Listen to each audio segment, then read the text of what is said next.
First of all, hello everyone, and welcome back to Japanese Cinema Vibes. Today is a special day because I have the honor to interview Bilal Kawazoe. He's the director behind the acclaimed movie Whole. It's a movie that trying to depict the biracial society and now in that we have it in Japan nowadays. And he's gonna try to share with us one of his anecdotes, some ideas behind this project.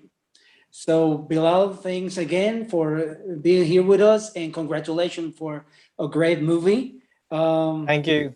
Yeah, first of all, as a Western, I think the movie was an eye opener on my beliefs and notions about the stereotypes of the Japanese society and culture as a whole. And I was doing a little bit on research, people from Japan being interviewed about what was their perspective on biracial Japanese.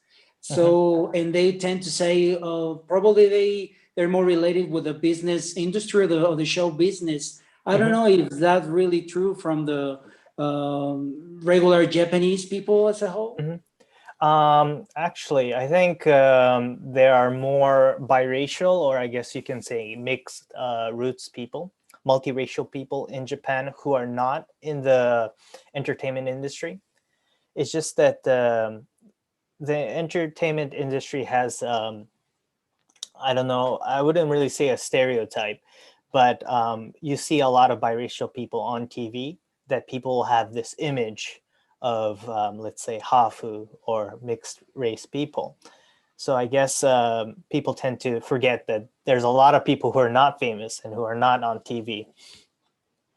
Okay, but that's the reason. And now I'm jumping a little bit more on the cinematic side of the movie. Of course, I will. I kind of have the perception that the visual and narrative phase of the movie kind of follow a more minimalist style.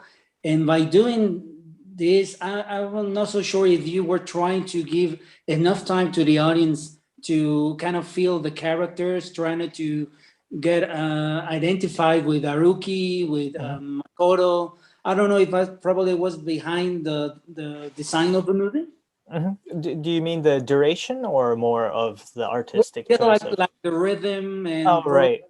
it was there's almost all dialogue. There are a few moments in the movie. There's some music, of course, but it's more like we are having a conversation with the characters, right? Right. I think what we really tried to do with the film is we wanted to portray these moments or these experiences that multiracial people in Japan, what they go through, and to do that, we just wanted to keep it, how do I say, not sincere but natural. Like it's something that a lot of people go through.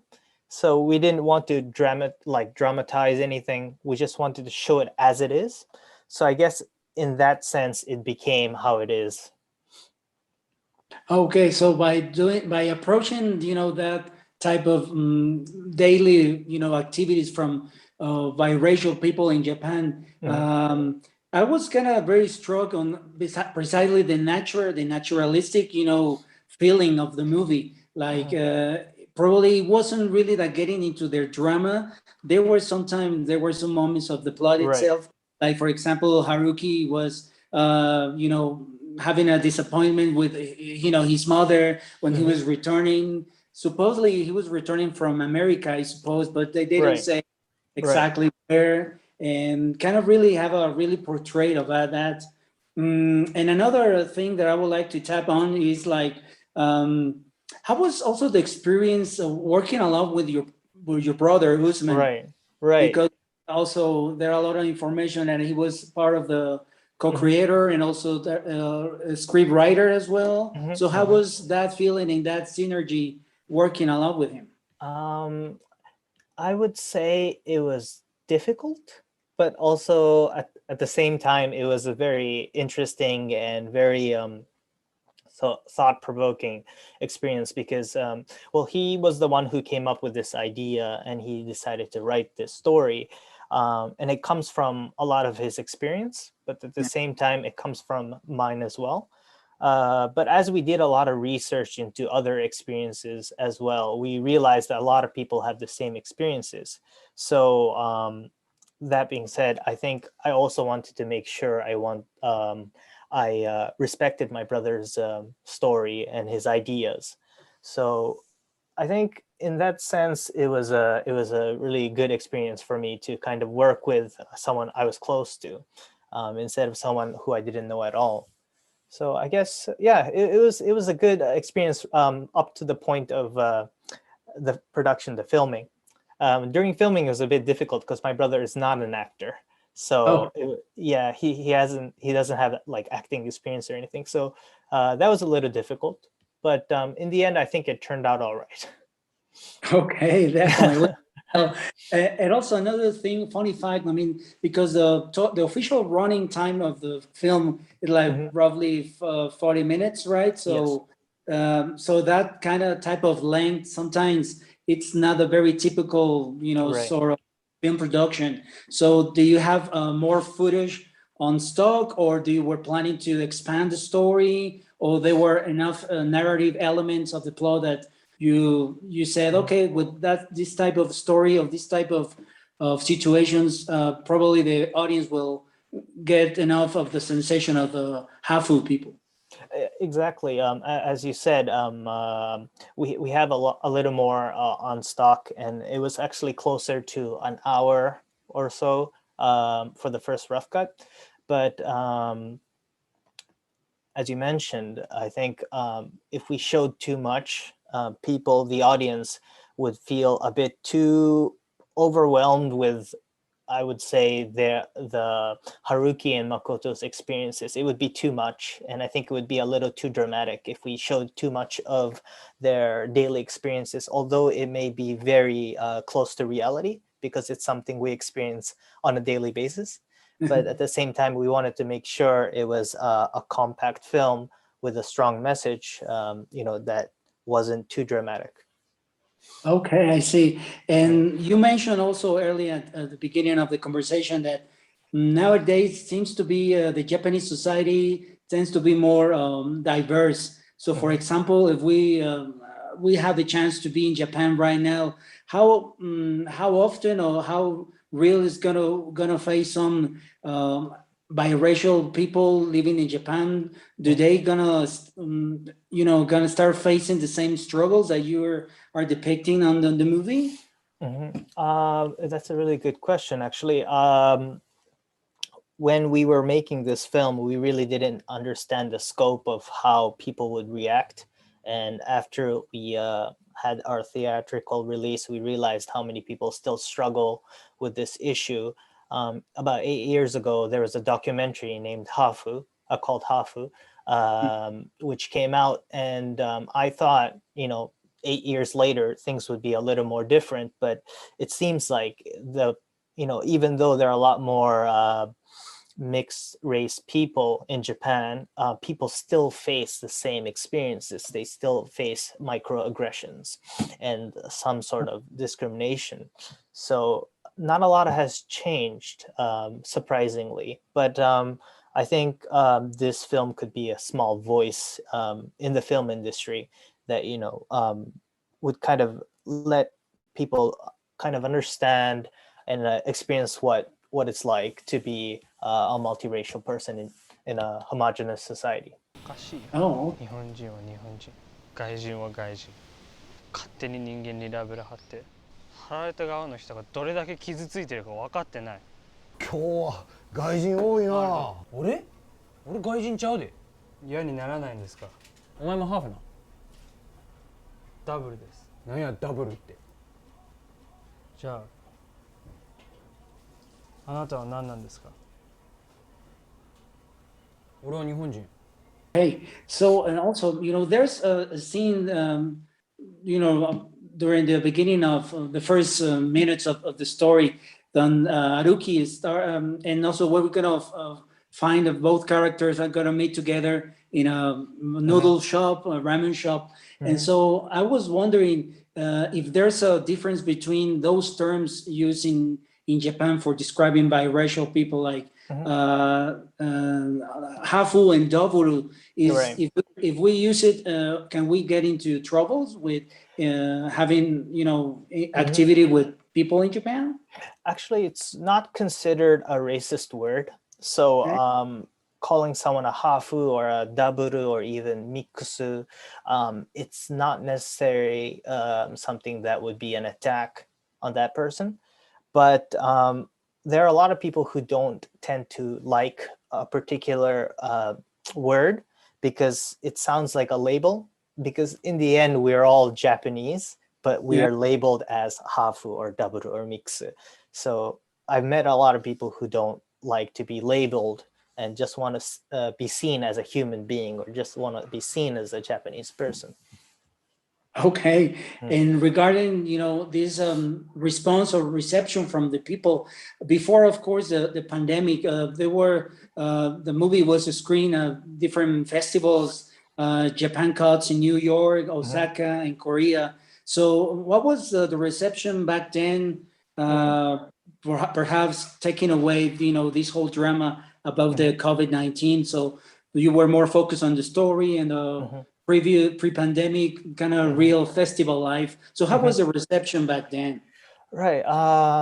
So in the States, we had really good reception, and a lot of people were laughing in the theater, which is really rare in Japan.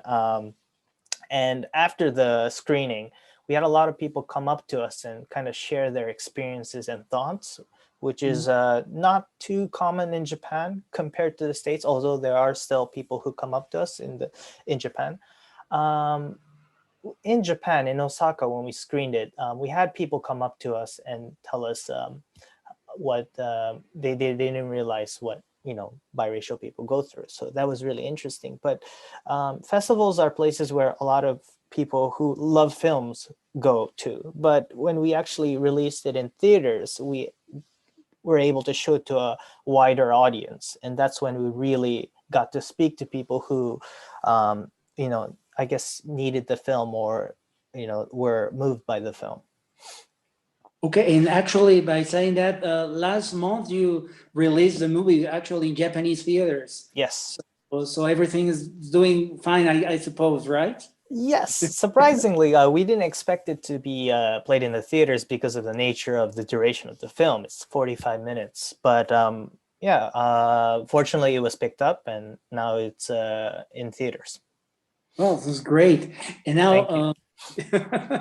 great. And for example, I also came across, I think probably will be the final scene, the final shot of the movie, in which, I don't want to give a spoiler, but Right. that one character kind of facing, an uncertain future.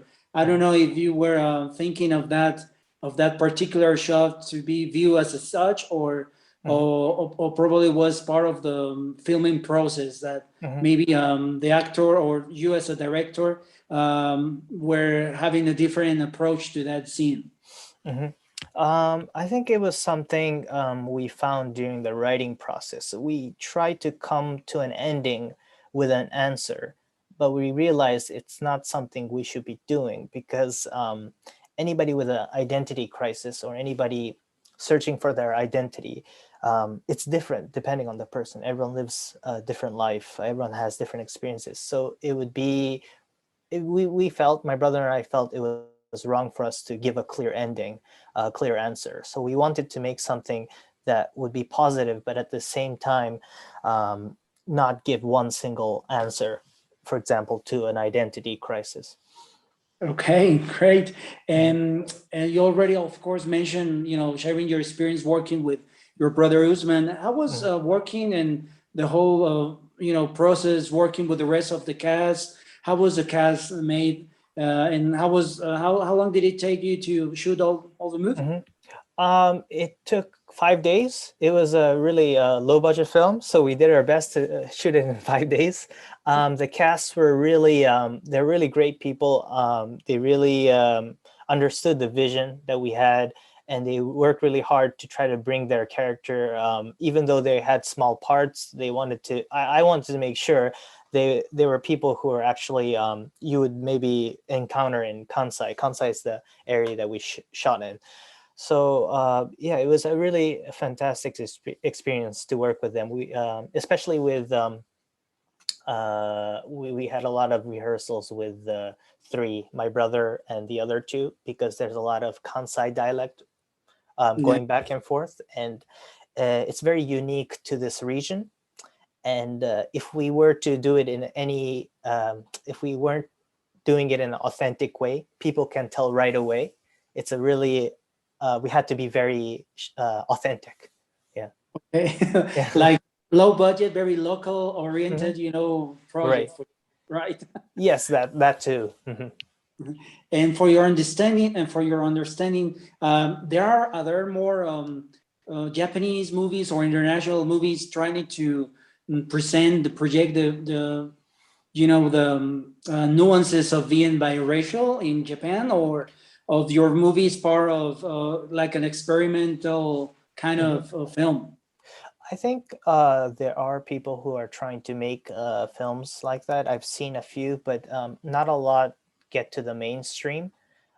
This is just regarding biracial, the theme on people who are biracial. But I've seen films that are in the theaters that are about like minorities such as Ainu, or immigrants like Kurds or Kurdish people, and for example, people in Okinawa. So I would say there are a lot more films depicting identity and minorities or the diversity in Japan. Yeah, it makes sense. Having an account, like there are a lot of, we are more in a global society, traveling a lot, and of course there are a lot of migration going everywhere. So for sure, these types of identity crisis, for sure, they're gonna be taking place in different Right. areas. And for sure, wow. I agree. And so, what in that regard, so what will be your opinion on the future of biracial people in Japan? So, having experienced part of your own, from your own experience, your own background, and also having the shot this movie. So, what would you think as a person that could be the future for this type of interactions? Realistically, I don't think too much will change within my lifetime. I think it's very difficult because Japan is still, I believe it's still a homogenous society, although it's getting a lot more diverse. So I think not a lot will change, but I feel like, for example, this film and other films or any other art form, music and art, I think it would help people understand and comprehend the diversity within Japan. So I think we are headed to a better direction. Okay, definitely. Yeah, I'm agree on that for sure. And now, returning a little bit from the screening and the exhibition time in Japan, for how long are they going to be showing the film in Japan? So do you have more months to come, or? I think so. Since it's a very independent film, it's going to have some. It's going to be a bit spacious in between screenings, but we will be having screenings here in Kansai as well.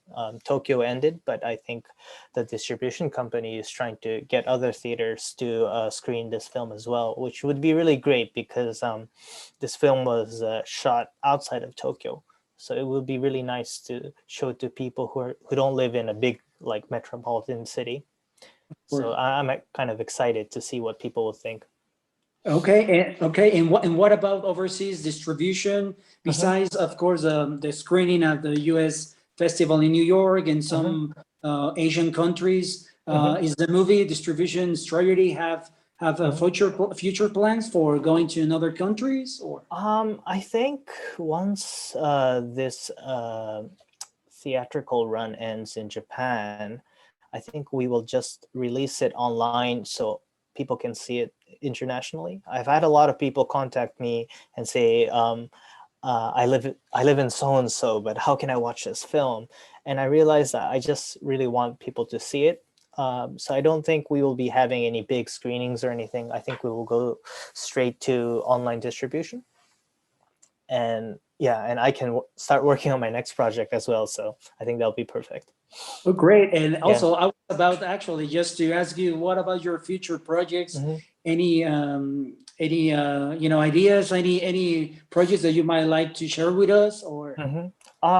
Actually, I filmed another short last year, and that's on its festival run at the moment. I'm currently editing a new film that I shot. It's another short film, but that's something that's very personal to me, and I think it's something I really want to. I guess it's something I need to show people. It's the first time I made a film for myself, so I'm looking forward to the whole experience. Okay, well, again, so a lot of good vibes to your upcoming projects. Thank And you. yeah, on behalf of Filming Nation, on behalf of Japanese Cinema Vibes, I want to thank you deeply for having the time. And Thank you very much. And I want to let you know that you are our first guest Oh, director. really? Oh, Yes. wow! I'm honored. Project. So hopefully more directors can be on board Yes, on these interviews. And definitely. thanks for all your cinematic energy and providing Thank you very much. stories. All Thank right. you. All right.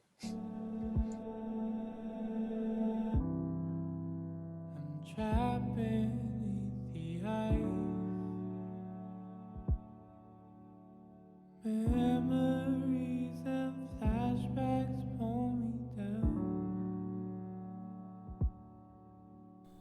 どこの国な他分からへんけど、俺と他にはもう関係あらへんな。誠のお父さんだよ。誰なのか知りたくないの。自分のこと知りたくないの。春樹には分からへん。